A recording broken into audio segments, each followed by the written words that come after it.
अस्सलाम वालेकुम। ये क्लास आज हम डिस्पेंसर का फर्स्ट टॉपिक डिस्कस करेंगे। इम्यूनिटी और इम्यूनाइजेशन क्या होता है। इम्यूनिटी क्या कहते हैं? इम्यूनिटी की स्टडी को ही हम इम्यूनोलॉजी कहेंगे, ठीक है।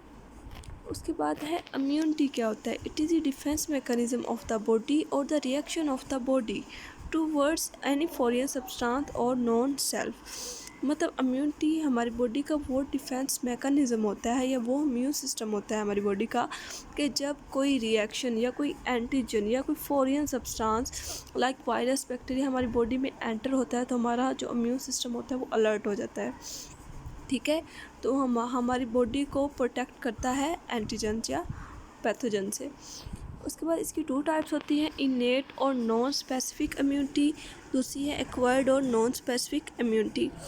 Innate, it is a resistance not required through contact with an antigen. It is present in all living things irrespective of their stage in evolution. It can be initiated immediately, engage any invader without any previous contact.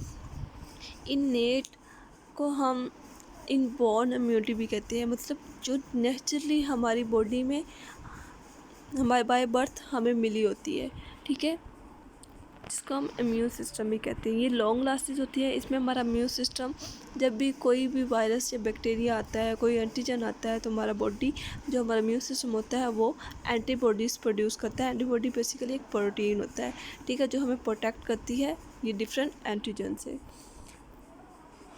उसके बाद जिस तरह उन्होंने बताया हुआ है, इधर example दी हुई है, resistance of skin and mucous membrane to invasion by micro organism.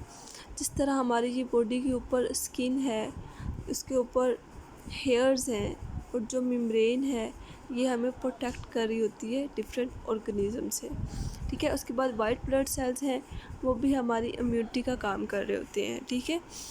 उसके बाद स्टमक बताया हुआ है। हमारे स्टमक में HCl होता है, हाइड्रोक्लोरिक एसिड होता है, जिसमें जो भी अगर कोई बैक्टीरिया आ जाता है ना कोई, तो उसको वो मैदे के अंदर ही किल कर देता है। वो कैसे आ सकता है? जब हम कोई खाना खाते हैं अगर उसमें कोई ऐसी चीज़ है तो वो उसको किल कर देगा।